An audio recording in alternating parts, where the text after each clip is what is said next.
Hello दोस्तों, स्वागत है नोट 360 के एक नए वीडियो में। तो आज के इस वीडियो में बात करने वाले हैं कैसे आप सेशंस को क्रिएट कर सकते हो, एडिट कर सकते हो, व्यू कर सकते हो और डिलीट कर सकते हो। तीनों ऑपरेशन को हम लोग परफॉर्म करके देखेंगे।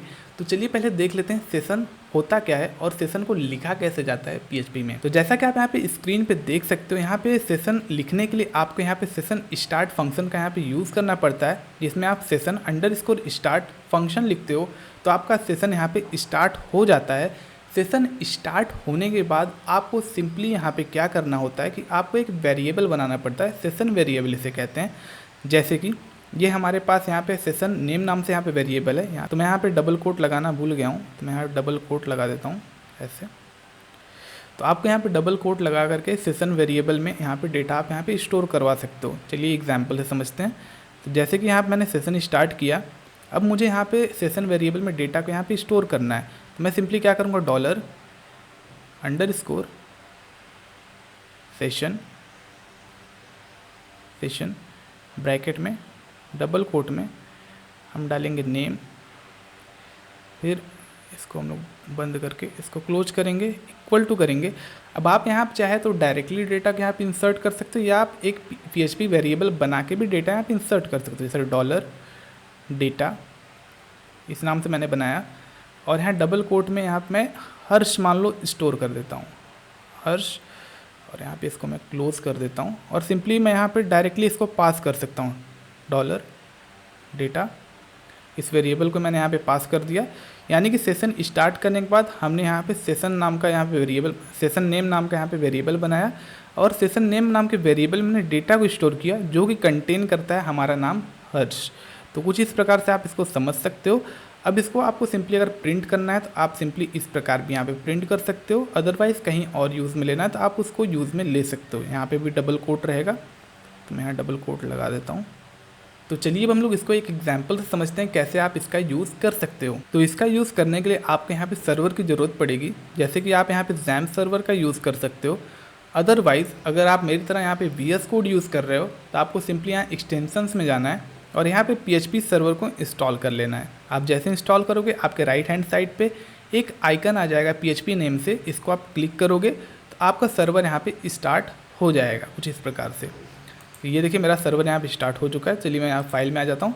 यहाँ पे आप देख सकते हो मैंने create.php नाम से यहाँ फाइल क्रिएट की है। अब जैसे कि मैंने आपके यहाँ डेटा बताया, जैसे मैं यहाँ पे हर्ष नाम के यहाँ पे डेटा को और डेटा नाम के वेरिएबल में डाल देता हूँ, और उसी डेटा नाम के वेरिएबल को एक डेटा नाम के सेशन में डाल देता हूँ, तो हमारा जो मतलब सेशन में डेटा है स्टोर हो जाएगा, जो हमारे सर्वर पे स्टोर होगा, ना कि हमारे ब्राउज़र में।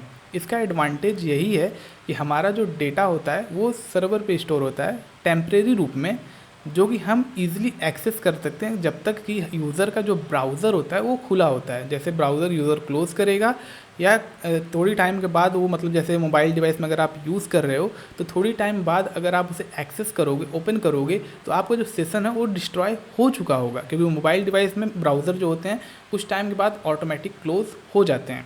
तो आप कुछ इस प्रकार समझ सकते हो। सिंपली आप अगर ब्राउज़र क्लोज़ कर दोगे तो आपका सेशन डिस्ट्रॉय हो जाएगा, अदरवाइज़ आप यहाँ पे मैनुअली भी सेशन को डिस्ट्रॉय कर सकते हो। तो चलिए अब इस फाइल को हम लोग रन करके देखते हैं। तो ये देखिए हमारे ब्राउज़र में फ़ाइल खुल रखी है। मैं अगर रिफ़्रेश करता हूँ तो ये देखिए हमारा सेशन स्टार्ट प्रिंट होके आ गया, यानी कि हमारा ये जो कोड है ऊपर का ये एग्जीक्यूट हो चुका है। अब मुझे देखना पड़ेगा कि मतलब एग्जीक्यूट हुआ है कि नहीं।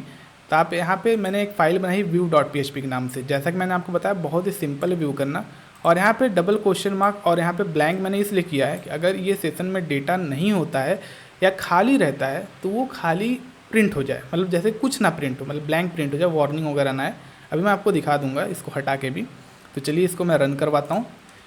ये देखिए मैंने यहाँ रिफ्रेश किया तो देखिए हर्ष नाम यहाँ पे आ गया। अब मैं सिंपली अगर इसके नाम को चेंज कर देता हूँ, और एडिट करने का भी ऑप्शन सेम ही है। आप यहाँ पे, मैं आपको एडिट करके भी दिखा देता हूँ। मैंने यहाँ पे edit.php नाम से एक फ़ाइल बना ली, और मैं सिंपली इसको कॉपी करके सिंपली यहाँ पे पेस्ट कर देता हूँ। पेस्ट कर दिया। सेशन स्टार्ट आपको लिखना ही है, ये चीज़ आपको यहाँ पे लिखनी ही है। आप यहाँ पे डेटा मान लो चेंज कर रहे हो, जैसे कि मान लो हेलो कर दे रहे हो यहाँ पे, ठीक है। और सेशन स्टार्ट, सेशन अपडेट यहाँ पर एडिट कर देता हूँ, एडिट सेशन एडिटेड, ठीक है। अब मैं अगर इस फाइल को यहाँ पे रन करता हूँ जैसे कि मैं इसको स्टार्ट किया और इसको रिफ्रेश किया तो हर्ष प्रिंट हुआ। तो सिमिलरली अगर मैं इस फाइल को यहाँ पे edit.php को यहाँ पे ओपन करता हूँ तो देखिए सेशन एडिटेड यहाँ पे आया, और अब मैं इसको रिफ्रेश करता हूँ तो हेलो आ गया। जैसे कि create.php अगर मैं रन करता हूँ, ये देखिए व्यू में हर्ष आया। edit.php को यहाँ रन करता हूँ, ये देखिए यहाँ पे हेलो हो गया। आप यहाँ पे सिमिलरली इसके साथ मतलब चीज़ें चेंज कर सकते हो, इधर उधर कर सकते हो। अगर आपको यहाँ पे डेटा को यहाँ पे एरे में स्टोर करना है तो उसके लिए आपको पहले फाइल को जेसन में कन्वर्ट करना पड़ेगा, यानी कि एरे के डेटा को आपको जेसन फॉर्मेट में कन्वर्ट करना पड़ेगा।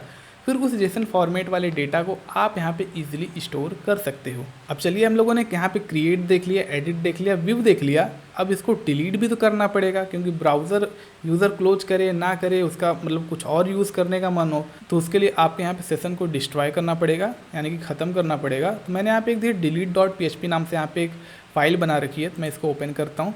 आप यहाँ देख सकते हो सिमिलरली आपके यहाँ लिखना है सेशन स्टार्ट, फिर आपको लिखना है सेशन अनसेट, यानी जो भी हमारा यहाँ पे सेशन का वेरिएबल था, जैसे कि ये वाला हमारा सेशन डेटा नाम से वेरिएबल था, उसकी वैल्यू को ये नल कर देगा, यानी खाली कर देगा। फिर उसके बाद कर देगा सेशन डिस्ट्रॉय, यानी कि सेशन हमारा ख़त्म हो जाएगा, ये हमारा प्रिंट हो जाएगा। चलिए इसको हम लोग रन करके देखते हैं।